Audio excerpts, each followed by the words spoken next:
Hello सबैलाई न्यानो नमस्ते। दम युट्युब च्यानलमा दम मचाउन आइसकेको छु। आजको मौसम बिहानै उठियो, आजको मौसम चाहिँ अब यस्तै खराब जस्तो लाग्यो। टक्क लगाएर पानी पर्ला जस्तो लाग्यो। पारि चाहिँ हिमालको दृश्य देखायो। त्यसपछि म चाहिँ लागेँ आफ्नो बिहानै उठेपछि हात मुख धुन लागिसकेपछि पानी चाहिँ एकदमै चिसो थियो है त। आजभोलि चैत महिनाकोमा पनि यता एकदम चिसो हुन्छ। त्यसपछि हात मुख धोइसकेपछि हात खुट्टा तन्काउने कोसिस गरेँ। अलिअलि नाटकै त हो नि भने जस्तै होइन, गर्नै पऱ्यो अलिअलि नाटक पनि। टक्कलाई तर्याक गरेपछि अनि भान्सातिर गइयो। भान्सामा गइसकेपछि भाउजू हुनु रहेछ, भाउजूले रोटी बनाउँदै हुनु रहेछ। त्यसपछि हात तताइयो टक्क लगाएर। त्यसपछि हात तताइसकेपछि टक्क मैले चाहिँ चिया नास्ता खाने विचार गरेँ। चिया पाकेको रहेछ, चियासँग रोटी अब तन्काउने विचार गरेँ। त्यसपछि है त लगाएर अब म रोटी र चिया तन्काउने बिस्तारै टक्क। अनि त्यसपछि आफ्नो अब घरको काम सुरु छ। घरको काम भइसकेपछि अब कामतिर जानुपर्ने हुन्छ। बिहानै उठेर टक्क लगाएर अब दाइले पनि टक्क बिहान उठेर सिस्नो ल्याइसक्नुमा रहेछ। सिस्नो छुट्टी खाइन्छ होला आज बिहानको खाना।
म चाहिँ अनि चिया पान गर्न लाग्यो। चिया र रोटी यसो खानातिर लागियो। अनि त्यसपछि खाइसकेपछि बाहिर निस्किँदा बाले छोडिसक्नु रहेछ। बालेहरू 2वटा सानो रहेछ। बाले चाहिँ अब अलि ठुलो तन्यारी भइसकेपछि बाँच्ने कोसिस गरेर रहेछ। अलि बाँच्न जोडजाड गरिरहेको रहेछ बालेले चाहिँ। त्यसपछि बालेको दृश्य लगिसकेपछि अनि अब आफ्नो कामतिर लाग्ने कोसिस गरियो। त्यसपछि अरू बालेहरू चल्लाहरू छोड्नु बाँकी रहेछ मलाई। त्यसपछि भाउजूले चल्लाहरू छोड्नु निर्देशन दिइसकेपछि म चाहिँ चल्लाहरू छोड्न गएँ र राम्रो चल्लाहरू यही हो। त्यसपछि म चाहिँ आफ्नो काम गर्न बोकेर आफ्नो काम गर्न गएँ। मेरो काम चाहिँ थियो मल बोक्ने।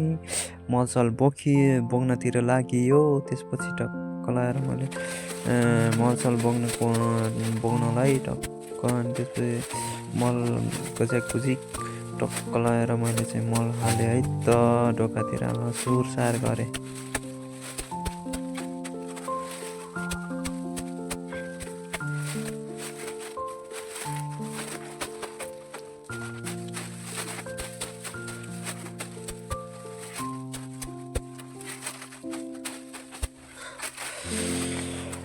मल हाल्न सुरसार गरिसकेपछि अनि फेरि मल बोकेर बारीतिर लाग्ने काम भयो। बारीतिर पनि लाग्यो। ढोका चाहिँ सानै थियो टक्क। अनि मम्मी चाहिँ मम्मी चाहिँ डाला जानुमा रहेछ। त्यसपछि मम्मी डाला भएर आउने। त्यसपछि म चाहिँ पलेपन गर्नुभयो। फेरि ढुङ्गा पुग्न आइज भनिसकेपछि ढुङ्गा पुग्न पनि गइयो। त्यसपछि मसँग हल्का समात गरिसकेपछि यो ढुङ्गालाई चाहिँ मैले पल्टाएर जर्याक झुरिक उठाएर टक्क लाएर यो खेतदेखि अर्को खेतमा फालिदिएँ।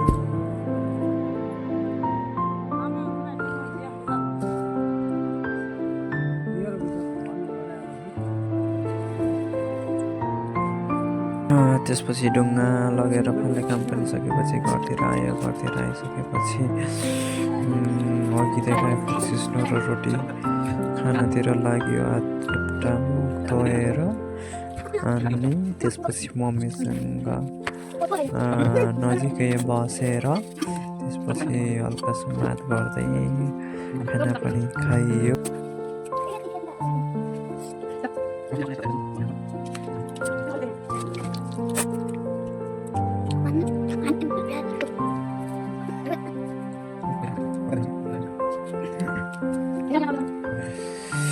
त्यसपछि गएर घर हाल्ने ठाउँतिर गइयो। त्यसपछि गएर दाइ चाहिँ अब पानी चिन्न सोरसार गरिसक्नु भएको रहेछ। मैले चाहिँ त्यो दृश्य हल्का खिचेर फेरि बाजे पनि हुनु रहेछ। अनि फेरि बाजेले अर्को काम आयो। त्यसपछि बाजे चाहिँ यसलाई चाहिँ गाह्रो भन्छ। सिमेन्टी बालुवा जे भने पनि अब गिटी भने अनि त्यसपछि बाजेले चाहिँ यो गाह्रो गराउनतिर लानुभयो। त्यसपछि मम्मीले अर्को पानी धारो लगाइदिनु भयो। त्यसपछि बाजे चाहिँ ग्रिप अनि त्यसपछि गाह्रो बनाउनुतिर लाग्नुभयो। गाह्रो निर्माण भयो।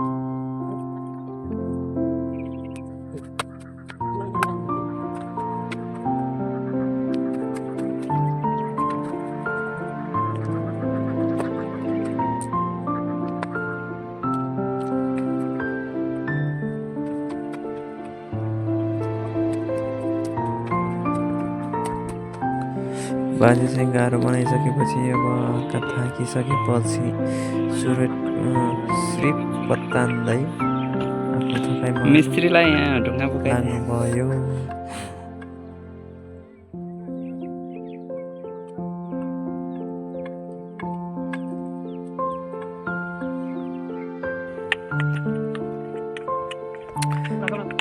गाह्रो बनाइसकेपछि टक्क बानु मिलाउनुतिर लागे मिस्त्री सबैजना।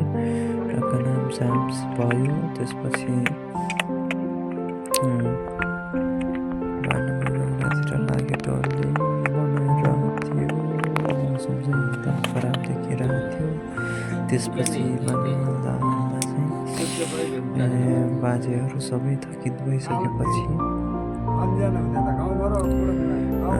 थकान मेट्नलाई बस्यो। त्यसपछि बाजेहरू चाहिँ टक्क कत्तर भरेर सोफा तान्नुतिर लाग्नुभयो। मिठा गफ गर्नुभयो। त्यसपछि मैले चाहिँ उहाँहरूको भिडियो बनाएपछि चाहिँ मिठा गफ गर्दै बाजेहरू चाहिँ सुल्पामा टक्क कक्कर भरेर लाग्नुभयो। त्यसपछि मौसम आज खराबी थियो। खराबी भएको कारणले गर्दा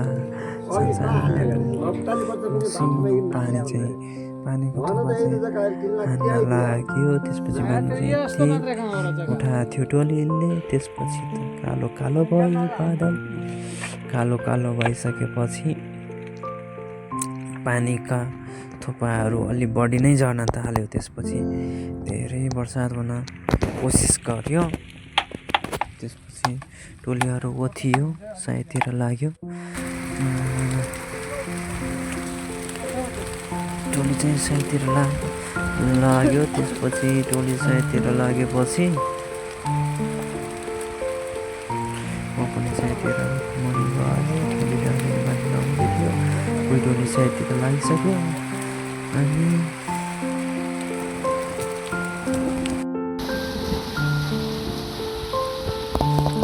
वर्षा चाहिँ एकदमै ठुलो भइसकेपछि त साइड लाग्नै पर्यो। साइड लागे पनि मैले चाहिँ भिडियो बनाउन छोडेन। छोडेपछि टक्क भिडियो बनाइयो वर्षाको पनि। अनि परिसकेको थियो। टक्टरतिर आयो। नानीको चाहिँ आमाले कोसिस गर्यो, सफल भएन नि।